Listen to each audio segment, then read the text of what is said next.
Let me taste this. That's a good mango. The thing is, they're all good. They just have different flavors. I mean, they're all quite a every one you've selected is good. It's great. It's the best of the best. The sap that comes out of a mango when you pick it green has everything to do with what volatiles are going to be there next to the seed under the skin. And all the way under the skin around here, that's where you're going to have the more concentrated flavor, and those flavors don't make it down here, and especially down close to the seed. Well, I'm tempted to do this. I shouldn't, because we don't have these available and probably be a number of years before we do. To me, this particular mango, I believe it's an Edward cross. Wow. It was an Edward that was, I believe, pollen from this came from a pedigree. A lot of the selections that I've made are only other ones beside Gary and Pedigree that have that flavor. Hello everybody, welcome to Fruitful Trees. I am standing here in front of my Super Alfonso mango tree. Many of you might not have heard of all these different varieties of mangoes, but there are a whole bunch of mangoes that are known as Zill mangoes because there's a man named Gary Zill that did a mango program many years ago where he planted a bunch of seedlings of these different mangoes and he came up with all these new different varieties. This one's called Super Alfonso, and as you can see, it's turning red, and that's an indication of when it's ready to pick and its ripeness. And each variety is different of when it's ready to pick or not ready to pick. And today we have the privilege and honor of going out to Zill's High Performance Nursery near my house in Lake Worth, Florida, and actually interviewing Gary Zill. So he's going to be a guest on the show today, and he's going to talk about various different topics. And we're going to discuss a lot of things. And I was going to break this up into several different videos, but I decided I'd keep it all together as one long video. Sit back and enjoy. There's so many questions that he answered, so many exciting things. So here goes the interview right now.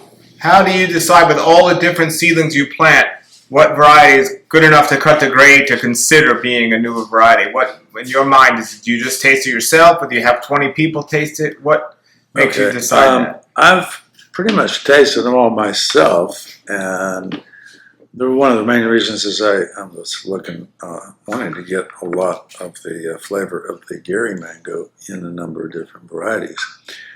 But that's a whole other topic. This sugarloaf is probably the closest to that I could get. But what we're looking at here is a tree that just last year fruited some, and this year it had an interesting crop, especially on a bad year. It's been very clean. But to decide for me whether I want to have it somehow associated with me, it's got to be pretty, at least unique and good. And most of all the selections that I've made so far have at least got, in my opinion, that going for them. And you look for also if they have a real problem with internal breakdown and stuff like that, you immediately scratch it off your list. But we've got a couple of mangoes we still haven't even given a name to, and probably won't, like the M4 and P22. Those are all row and tree numbers. Yeah, what can you call them? Yeah, I mean, P22 was row ABC, row P, tree number 22. M4 was... Very good. Yeah. We have the one we call Fruit Punch was M23. So it's a little more colorful name to call it Fruit Punch. Anyway, the Jakarta, that's the most horrible name. Yeah. For that. And we got to think of a different name because it is definitely not from Indonesia. My ex-wife, when we were first married, it was her favorite mango, and we always called it the Pahari seedling. I've got the door squeaking over there. Pahari seedling. And she could never remember that. And every time I'd bring one of those home, she'd say, "Are those the Jakarta?" And I got so tired of it. Finally, I said, "Hell, we're just going to call it Jakarta," which was stupid. The way some of these other trees have gotten named. You know how the Pickering got its name? Yeah. Yeah. The guy's last name was Pickering. Yeah, and he just happened to be over there getting some mangoes from Walter one day, and he said, "Boy, that's a really good name, bro." And he says, "Why don't you name it after me?" And he says, "Okay, we'll call it Pickering." That's simple. Yeah, okay. Not much for, what should I say, promoting the variety, we have one we call Ugly Betty. My sister named it that because it's always kind of misshaped, but exceptionally good flavored if you get it at the right time. This is buttercream. It's a seed of a mango we call Zill in the Chinese. Pretty sure. Let me check my notes if I have it on here. I may not. Yeah, buttercream. Oh no, it's an Edward seed. See, I got too many to keep track of. An Edward seed, but I'm quite positive that it was cross-pollinated with the Zill in the Chinese. It's a Southeast Asian flavored mango that we're not sure what the parentage was of it. It comes in real late. But anyway, this is a good example of that type of flavor. It's big and it's sweet and it looks like it might have got a little softer on the top. Yep, we'll cut that out. Sometimes the mangoes, any mango will get an infection right at the top of the. Taste it. Tell me what you think. Texture on that one is very different too. Yeah.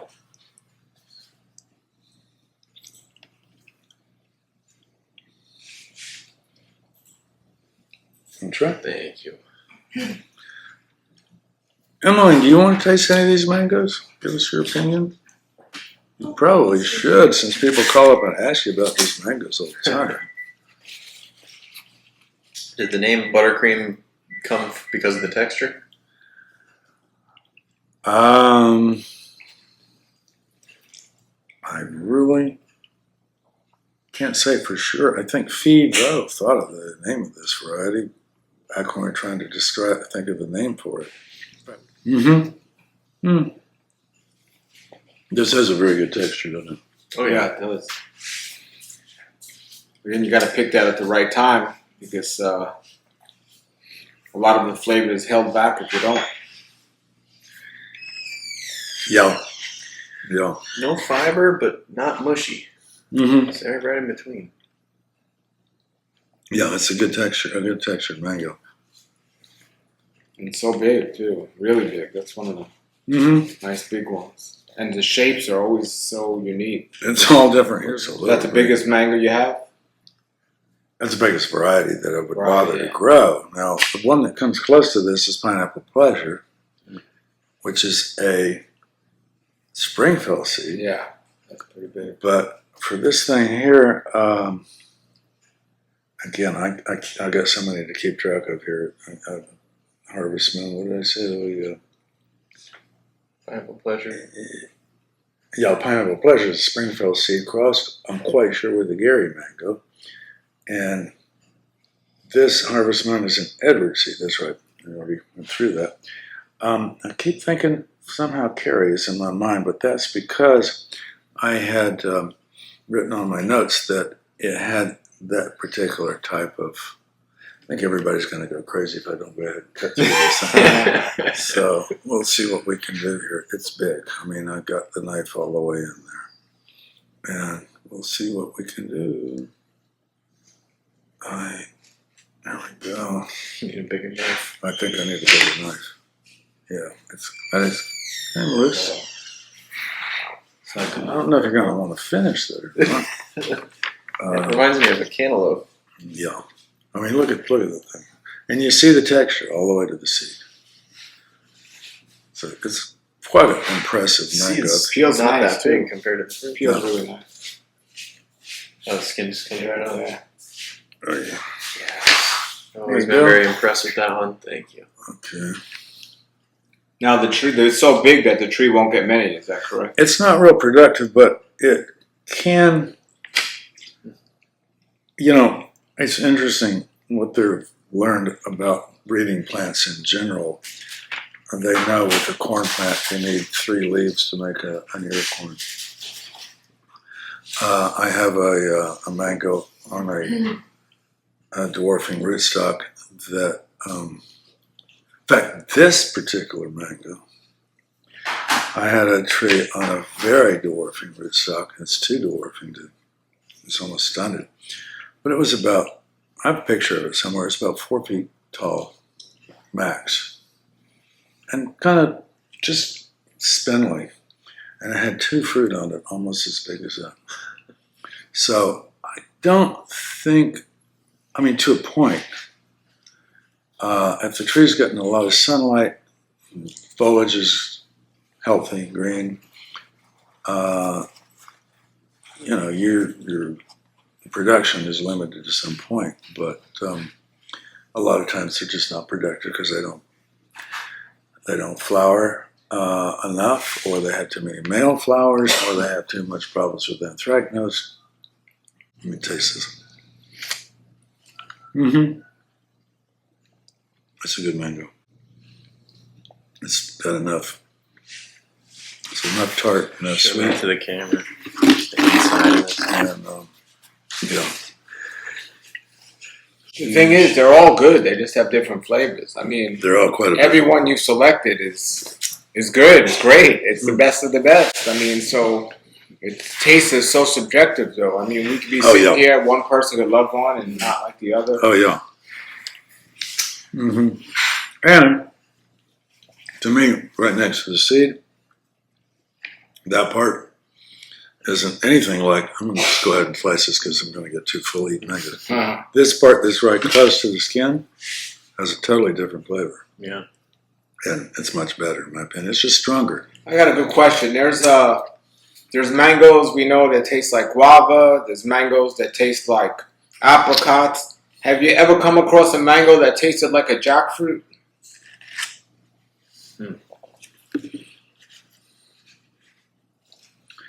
Probably. Probably. I don't know. I think I've had people say that. You know, and the thing is that everybody's taste buds are a little bit different. And actually, I had a real interesting experience at the Mango Symposium in Spain just last year, almost exactly, in September. And they were doing a presentation on flavors, mangoes. And they told everybody, they gave everybody some little gummies to hold on to. And they said, okay, here's what I want you to do. I want you to, first of all, hold your nose, and put 1 or 2 of these in your mouth, chew them up, taste, think about what they taste like, then breathe.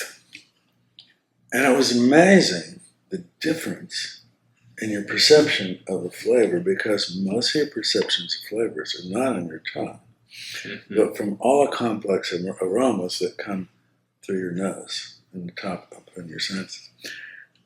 And the same thing is true with mangoes, and I think mangoes eat most of the flavors of mangoes.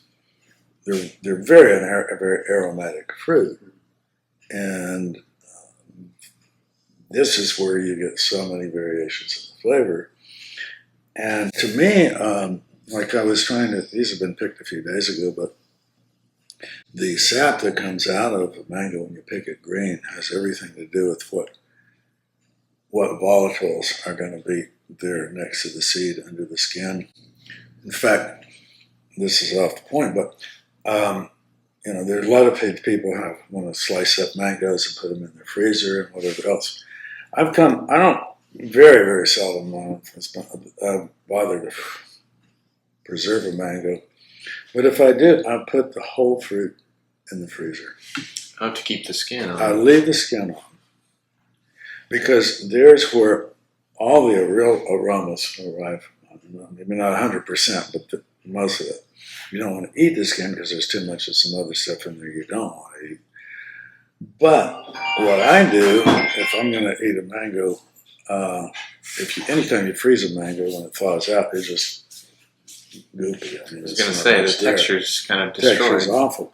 But if you want to take the time and say, all right, I'm going to just have this like a sherbet or something, you take it out of the freezer, and as it starts to thaw, you slice it off a little at a time and eat it while it's still kind of frozen, like a frozen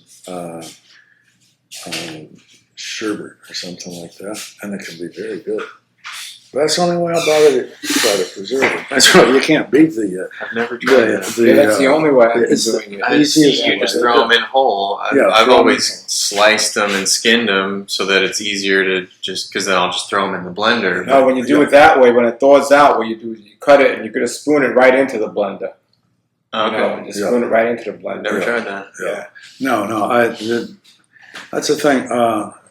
And I've tasted mangoes that were freeze dried, or they're just dried, or frozen and thawed out, and you can't tell one variety from another. Almost, one more tart, one more. I froze cherry and lemon meringue for 2 years in a row whole, and you can taste the difference. You cherry, you froze them whole. Yeah. Those are very different mangoes too.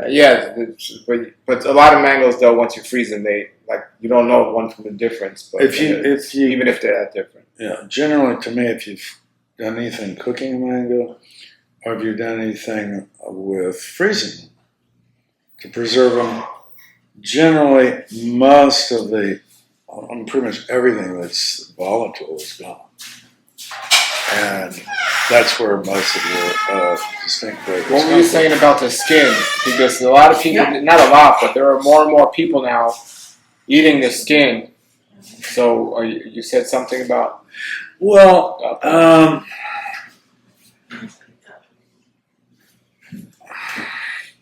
if you're not allergic or not worried about becoming allergic or whatever else, but also, all plants produce chemicals for self-defense. And there's going to be a lot of that in the skin. And I've just never particularly liked the flavor of mangoes with that skin, and to me they kind of detract. I like to peel a mango as thin as I can get, as close as I can to the Indian types. All the Southeast Asian types, and Edward is a hybrid of an Indian and Southeast Asian type. And it has that same characteristic of being a little bit bitter, off-flavored right under the skin. But the Indian types, I like to peel them as thinly as I can because, to me, right under the skin is the most concentrated flavor. But I don't like to just eat the whole skin because, to me, there's a little bit too much of other stuff in there that I'm not going to say it's good or bad for you. They just really detract to me from the flavor. But, that's up to you. I just... well, not many people. I mean, a lot of people in the Caribbean eat the skin on the mangoes. But until recently, Alex, he started eating the skin on most of the mangoes. And until he mentioned it, only people in the Caribbean ate the skin. But now more and more people are doing it because he mentioned it. But he eats it that way. So this is a really relevant, interesting topic because this Saturday I've got doing a mango tasting at my farm. The previous 2 years, we sliced and diced and skinned all the fruits, and we, put a pile of plates of diced up fruit on the table. Everybody could taste them, but my thought was there's so much more to the flavor and experience if they get a slice with the skin on like you've been serving us. Right. And so we're doing that this year.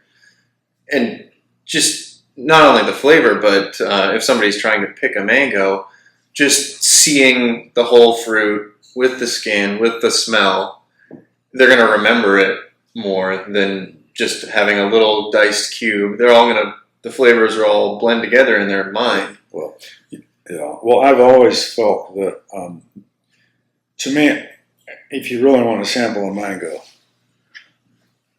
and get an idea of what it's really like, you need to, this is a good one to use as an illustration. This is big.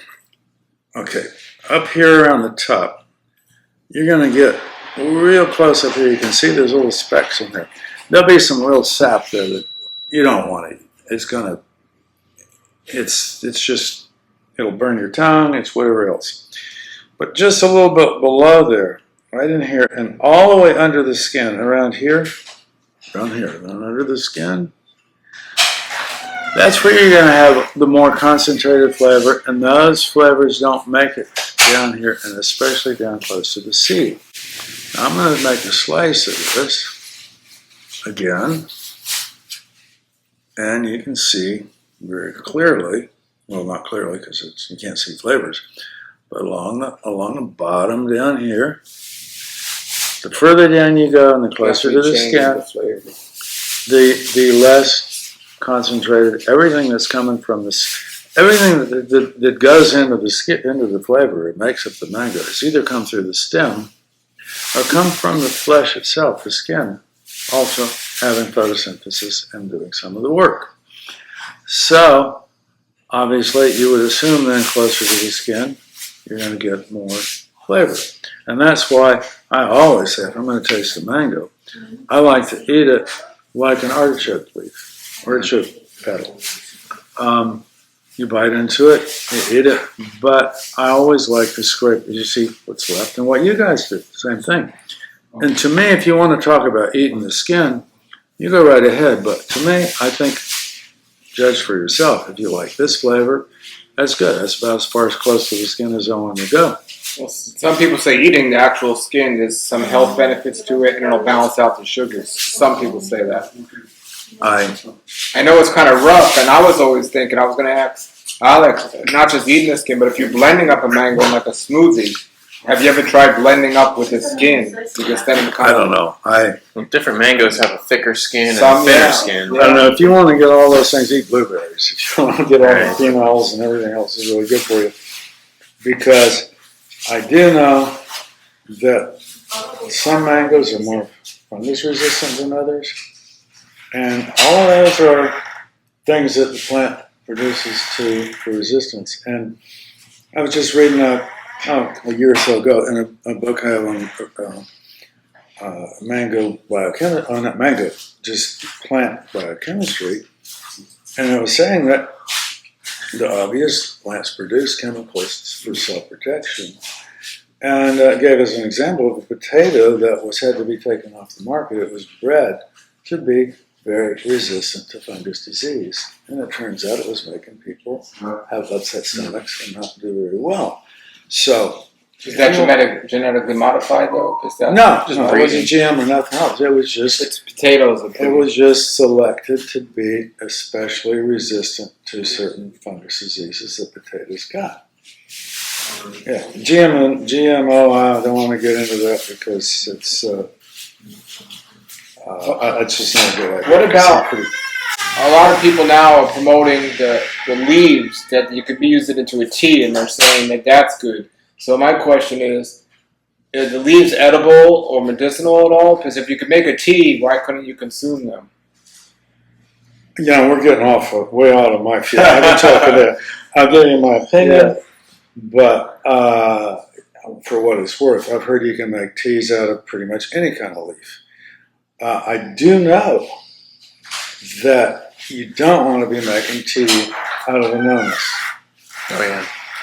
People say, oh, yeah, you can make a tea out of bananas and it'll make you sleepy. Well, it might, but it might do some brain damage in the long. Isn't soursop in the family?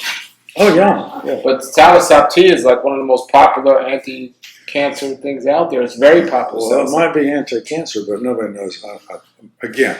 Yeah, I don't know. They haven't done any placebo-controlled double-blind tests on cancer treatment. If you got one that really works, let's do some testing. I know there's a lot of controversy about whether or not something that can't be patented. Nobody's going to spend the money to do the research. Either. So you're saying the annona leaves what is called brain damage? You said.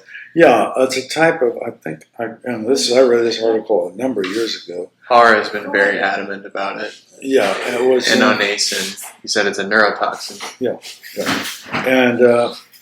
And I would, but don't. Sure. By any means, don't by any means. It's interesting, just because that's the most popular tea out of all of the leaves in the world. Well, they say it'll make you sleepy and all that, but it's not doing your brain any good. And maybe once in a while, if you can't sleep, go ahead. And I'm not at any. So it'll heal your cancer, but it'll mess up your brain. And by no stretch of the imagination am I trying to say mango skins, eating them, can be toxic or not. If you like the flavor, if you think it adds anything to it, be my guest. To me, it distracts a little bit I think that as close as you can get to, try it yourself. Take a mango, peel it, slice it the way I like to slice them, and scrape up as close to the skin until you like the flavor or don't like the flavor. At some point, I think you're going to get to a point where you don't particularly like the taste of the skin. If you like that flavor, peel it and eat the skin. I don't care. This is really important, 100%. Like, we're eating mangoes that were grown right here, but most people in the country are eating mangoes from the store, and they're unorganic, and you definitely don't want to eat those skins, 100%, because they're unorganic and definitely not healthy. These, it's a discussion, but most people aren't. They're getting a supermarket mango that's not organic. Now, all mangoes from Haiti are organic, to my knowledge, but most other mangoes, like anything, are not organic. So you definitely don't want to eat the skin on those. Yeah. Unless you're like in the Caribbean, you're getting it from somebody's backyard. Yeah. Well, there are, I think I said pros and cons about all of the arguments about organic and inorganic and whatever else. We're getting way off the subject of mango flavors, but I can give you my opinions, and that is that if a mango has got anthracnose on it, funguses in general are particularly good for you. And if that tree had been sprayed with a fungicide that kept it clean, if you want to eat one or the other, I'd go with the one that's been sprayed. Just because I know that there are, aspergillus we know it causes cancer, and that's a fungus problem. So, but to my knowledge, nobody's ever said anthracnose, that particular fungus, is particularly dangerous either. So, as far as the organic or inorganic and whatever else, I don't know. But I do know that in the breeding for any commercial thing that's being grown, flavor is the last thing on the list that they're looking for. They want production, they want appearance, they want keeping quality. Those are the three top ones from anything. And you get homegrown blueberries and you get blueberries from wherever else. And you can really tell the difference. Absolutely. And I like blueberries, I get them all the time. But I can certainly tell some from the others, and some are much better than others. And as we take a break, we're here. That's Connor from Incredible Edible Landscaping. At the right place, at the right time. The right time, yeah. So I'm just putting the camera at the end here, so he hadn't been in the film, but he's here as well. Well, I'm tempted to do this. I shouldn't, because we don't have these available, and probably be a number of years before we do. I shouldn't say that. This is a sugarloaf mango. It's a small one. Normally they're bigger than that. And I cut into one this morning and sliced it up and was amazed to see how evenly ripened it was. And this one looks pretty much the same way. You can taste it and see what you think. That was an issue that you were struggling to solve, right? Well, to me, this particular mango, I believe it's an Edward cross. Wow. It was an Edward amazing. That was, I believe, pollen from this came from a pedigree mango, which is the parent, the pollen parent, or the parent, one or the other, nobody knows for sure yet, the Gary mango, which was a cross between a Kerry and a pedigree. And that was the one unique flavor of the flavor types that I was very interested in getting in all of the mangoes. Now, that's amazing. Wow. This is my favorite mango. I see exactly what you're talking about. The flavor just below the skin is great. But if you do get too close to it, I taste that slight bit of bitterness when you get very close. Anyway. This is amazing. It's like coconut. Yeah, this is my favorite mango. Another one of my favorites is the Super Alfonso. That is, to me, the epitome of Indian mangoes. But again, that's just of that type. This is an Indian type flavor, but I've never seen it in any other mango but the Gary mango, pedigree mango, and some of the other hybrids I selected. I was really wanting to get that, and kind of the aroma came out in the sap when it would, sometimes the foliage of a mango, especially when the seedlings are really young, smells a lot like the sap that's going to come out of them. That's how I was able to pick these out. The one we call M4, it's a row and tray number, if I could think of a name for it, and also the one we call Cotton Candy are two good examples of, they're both kit tree seed that were pollinated. I'd be willing to bet a lot. Not my life, but close, because I'm damn sure that that unique flavor that's in the background of that, along with the Pineapple Pleasure, another one we call Peach Cobbler, have a hint of that same background to them. Now, the thing that I shouldn't be talking about, but I will, the reason I shouldn't is because we don't have any of these on this rootstock available. But this fruit came off of a tree in a 15-gallon pot, and there's a box in there, about 4 or 5 others, and I ate a really big one this morning, shared it with people at my house, that all came off of one tree in a 15-gallon pot on a particular rootstock. And someday, anyway, I've only been working with mango rootstocks for about probably 25 years. And I haven't got close to having it all figured out. But I've got some that look very, very interesting. And that's the main reason, actually, I bought some property in Costa Rica to have some space to work with, and planted out probably, I don't know how many thousand trees down there on different rootstocks, and ended up with a few, about 8 or 10, that finally was able to force out from the rootstock and get it to fruit. And out of those, about a third of them turned out to be monoembryonic, which is a good rootstock. It can be a good rootstock, but you never know for sure. There's so much variation. So to have any consistency in rootstock, it's got to be polyembryonic. I've never tried planting out a whole lot of monoembryonic trees to see. Mm-hmm. But from everything I've heard and everything I've seen, every kind of plant breeding, you either want to do clonal rootstocks, which is what they do with apples, and they do with some avocados. Tissue culture. Yeah. Okay. Well, on those, they don't do tissue culture. Well, they may start now. I think they can do some tissue cultures on some of the rootstocks, but I don't think they'll ever. It's going to be a long time before they do tissue cultures on mangoes, or some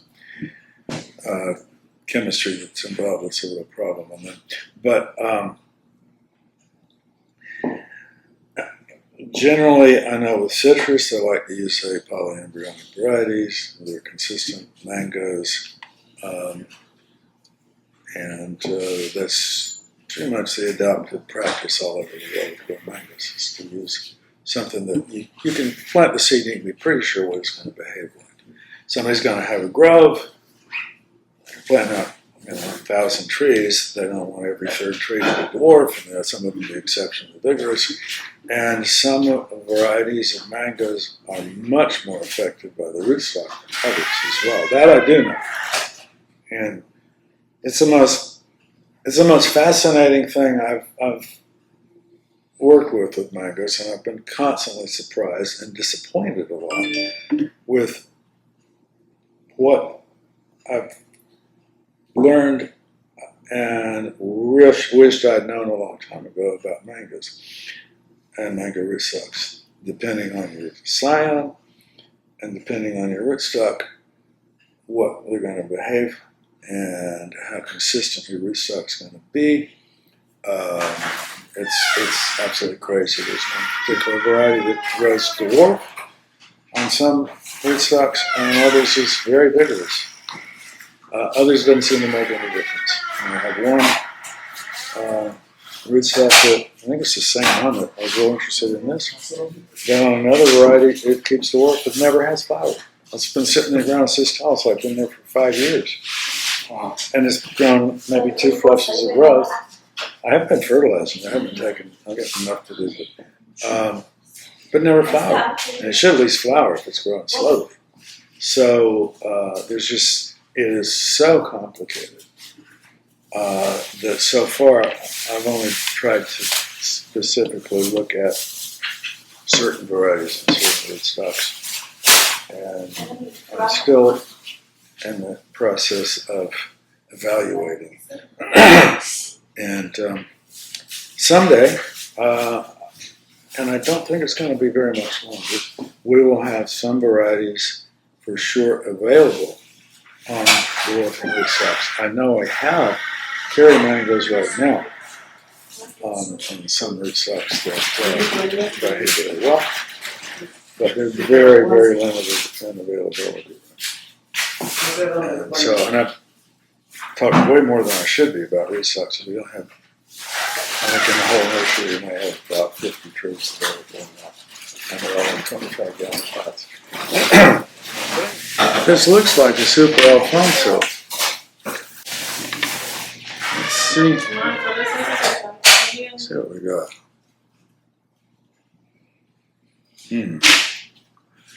Smell. It smells like, I mean, Oh. You know, it's a very distinct aroma, right? You gotta be Super Alfonso. It's got. This is my point is that, you know, any mango that you cut into that's really got some power, some sesame, however you want to call it. You're gonna, when you cut into it, when you smell the sap, you're gonna be expecting something more than just sweet. It gets you ready for the flavor. Yeah, and I think to me, I and friends, we get together and do wine tastings, and you smell them. I'm like, guys, you don't know. You get together a few people with bagos, and you learn to appreciate them. You cut into them a little bit, smell them first, and get to appreciate the aromas. It's, you know what, to me, of all your mangoes, the one that's the most aromatic, that's my favorite, Sunrise. That has a strong smell like that. Yeah, now that Sunrise is a seed of Jakarta, which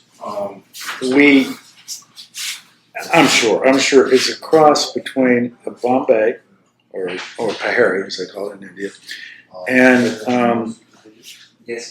Kent. You look at the foliage of it, it looks like a Kent. You eat it and you know, because that originally came from a growth where I grew up in the middle of this grove. I climbed those trees every day during the season. And it was the only Bombay tree there. And even though where it came up, the original tree, just somebody ate a mango and threw it down there. My guess is that somebody ate, obviously, somebody ate one of those mangoes, threw the thing down, and it eventually fruited. And to me, that Jakarta, again, I had planted out. I don't know how, it's really distinctive aroma. It's one of those other classes. You got the types like the Kerry and the Kesar, this particular tree here. A number of ones that have that kind of strong Indian flavor. Then you've got the other types like the, I guess you'd call it the pedigree type of aroma, which is very rare in mangoes. I think a lot of the selections that I've made are only other ones beside Gary and Pedigree that have that flavor. And again, I mentioned where that came from. Now, we just cut into this Super Alfonso that it's green all over. It should have been picked earlier anyway, and I think that's why it would have been better. But this is Super Alfonso that I think they found it on the ground. It might have gotten blown off a while back.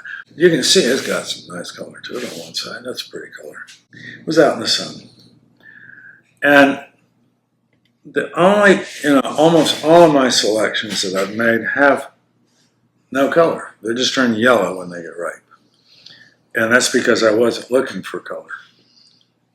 If I was, I'd have only kept 2 or 3 varieties, Fruit Punch and Super Alfonso. Fortunately, both of those I think are, in fact, this is one of my favorite mangoes. Well, Sunrise is very colorful. Yeah, there's another one. Okay.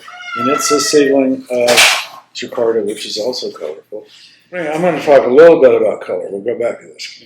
Okay, if you got a yellow mango that never does color up, it's not, you're not going to get any color. Okay. If you got a mango that normally, if there's a variety that normally has color, it's only going to get that color when it's out in the sun. And if it's been out in the sun, it's going to taste better. Period. The reason is, first of all, my theory, you got a green skin all summer long till it turns ripe. That green's got to be working like a leaf. So you're getting a little more that's going to be able to be put in the fruit. And if there's anybody who's a plant physiologist who wants to send me some information about it, I'd be interested to know, but I think this makes sense. The other thing is also that calcium is very important to the texture of the fruit.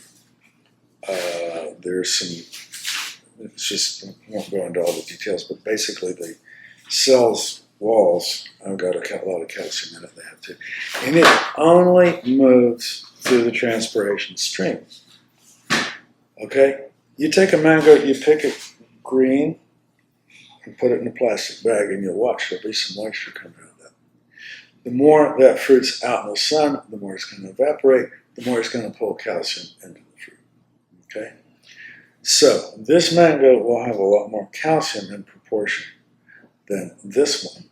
Same variety, but it was more than likely, because it doesn't have any color at all, it was more in the shade. And I grew up picking mangoes, working for my father. And we had a grove of kit mangoes, and I would notice that the kits can get, at least in certain conditions that aren't ideal, what they call, I remember the terms for it, but basically at the bottom of the fruit, an actual cavity in dead tissue. And you can actually feel it. And I noticed as I'd be picking the fruit, the ones that had grown up in the shade, with no sunlight on them, invariably it was those that I'd just throw them away. You could just squeeze them down, let the blossom in down here, and they'd be soft. You just throw them out. But it was only those that were out that weren't getting any. Well, besides the calcium, what about the taste? Does it make a difference how much sun it's getting? Oh yeah. Oh, I mentioned that the leaf, with the skin being green, I think helps put sugars into. You know what's interesting? I was recently on a lychee farm, and they said some lychees are beautiful red and some aren't because they're getting less sun, but it doesn't affect the flavor at all. I know it's a different fruit, but that's what they said. They said it's not going to change the taste. It's just somewhat look better because they get more sun. Well, I don't know. Generally, to me, I don't go pick out, again, we're talking about color here. In most of the Indian varieties and almost all of the Southeast Asian, they have no color at all. Sure. And a lot of the Indian varieties, nobody cares what color they're, and they're all very, very good. I'm just saying, to me, the only way color can make any difference is if it's a variety that normally has a lot of color, then those that have the color are probably going to taste better. A lot of it depends too when you pick it, because if you were to pick this too soon, it wouldn't have had color. And this one never turned color because why? Because it was probably in the shade. In the shade. Mm-hmm. Because the longer it is, if it was picked too late and it was in the sun, it would have at least changed color. It could still be picked too late. Well, the internal breakdown has a whole lot more. Well, doesn't Dot has color, right? Dot has red to it a little. It turns yellow. It turns a little yellow, and then a little red sometimes. Definitely turns yellow. Well, there's a lot of other things that can affect the appearance of the tree. I've noticed that if they're getting enough calcium. They'll have more color. And calcium, and it really affects a lot of the condition of the fruit. Oh, And I'm not claiming to be the end all and know it all of everything about what it takes to get flavor in a mango, other than each mango you need, every one of them you have to kind of get to know when to pick it, Hey, those, and then when to eat it. And this fruit might have been, if it had been picked a couple weeks sooner, probably would have ripened more evenly. The earlier you pick a mango, the more evenly it's going to ripen. now I know it's not. I don't believe it's yours, but Glenn is very colorful. Is that what you were Mm-hmm. Yeah, very interesting. Yeah, but I don't know if you get a good mango that's just green all over, and you get one that's got a lot of color. I'll let them both ripen. My guess is the one that's green all over isn't going to be quite as sweet. It's just been in the shade. Hickory's quite colorful. It could be. Yeah, again, you'll notice the ones that are out in the sun. Sure. So, Interesting. yeah. A good. Tell me if I'm wrong. Like a good way to know to pick it is when you pick it, it should have no sap or clear sap. But if it has white sap, it was too soon. Is that correct? I go more by what it looks like. Once you start seeing these lunisols, you need to get it off the tree. Those are the Seeing little the what? dots on there. These open lunisols, that little, they look kind of, they're Yeah. like checkered. They're not circular round. They're like little star-like Yeah, shape. like you can see it on all of Yeah, this. all over that. Yeah, So that's that when you see that, you don't want to wait till you start. But the seeing white sap doesn't matter when you pick it. I haven't paid that much attention. Okay. No, I know that if it doesn't bleed any sap at all, it's been on the tree too long. Oh, really? for that particular one. At least. Yeah, and in fact, Julie the same way. Some of the others. But not all of them. Some of them. No, not all of them. Some of the bacalai, which we call Lemon meringue. yeah, lemon meringue, and then the progeny either orange sherbet or lemon zest are both quite fungus resistant. Well, lemon zest gets the bacterial black spot. It seems to be worse than any of the other ones. But again, I've got a tree, I've got them scattered in my backyard. I got a couple trees that stay clean. But you saw all of them, but those are all clean. Lemon zest, and yet I have another tree that it seems like they're always good. Now, it's a bacteria. I don't know if this has anything to do with it or not, but when I first heard about the fact that we got a bacterial disease here floating around, and I saw it one year really bad in some places, and it really scared me. This is our main business. And I was looking on the internet, and because I knew phages are viruses that kill bacteria. And there's actually a company that produces phages for bacteria control. I called them up, talked to them about it, and they said that it's expensive, but they do it in big groves. They have to get samples of the bacteria regularly, and they cultivate the phages specific for that because the bacteria mutate and change so often.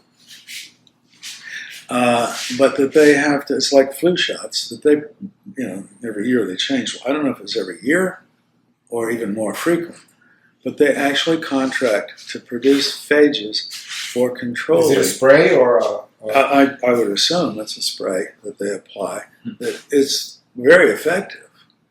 And I suspect that, and again, I'm not sure, but it's possible that what we're getting, this I know for a fact, that some years on some varieties, the bacterial leaf spot can be, bacterial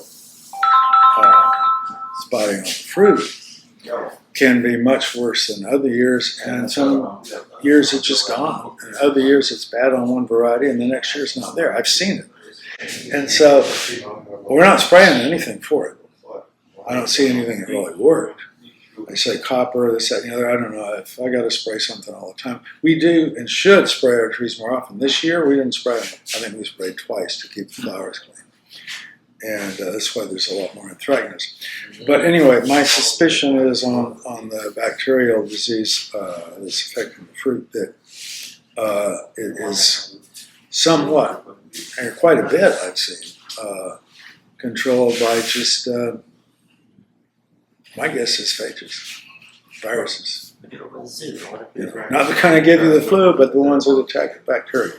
Okay. Excellent information. And everybody, this is Zill's High Performance Nursery. They do sell trees wholesale, but retail they sell mangoes throughout mango season. I'm going to put their information below. You can come here and taste some of their mangoes. And I have other interviews with Gary. I'll put those links below as well. And thank you so much for your time today and sharing this information. Alrighty. I wish we had more varieties to sample. I wish we had a whole group of people to taste them all, but I think we've done pretty well. Excellent, excellent. Well, thank you again, man. Thank you. Have a great afternoon. Okay, everybody, thanks for watching. Put your comments and questions below. Until then, have a great day, everybody, and keep growing. All right, everybody, that was Gary Zill at Zill's High Performance Nursery. As I said, the link is below to their nursery. If you want to get mangoes during mango season, they sell mangoes retail to the public. If you want to get trees, they only sell trees wholesale, but you can find local nurseries that sell their trees. And most good nurseries will definitely sell their mango trees. And they sell other trees other than mango trees. So definitely check out my other videos I did with them. I'll put the link below. This was a great video. I really learned a lot, and I'm continuously learning. And I'm really excited that I live so close to Zill's High Performance Nursery, and I get to interview people like Gary Zill. Until then, everybody, put your comments and questions below. If you're growing mangoes or any other fruits, and you're growing them in your yard and you'd like me to come feature on the channel, my email is below. You can contact me. And if you like this cool hat, Fruitful Trees, I also have some shirts. Links below. You can order them now. Until then, everybody, have a great day and keep growing. More educational videos about mangoes and other fruits and how to grow fruit trees.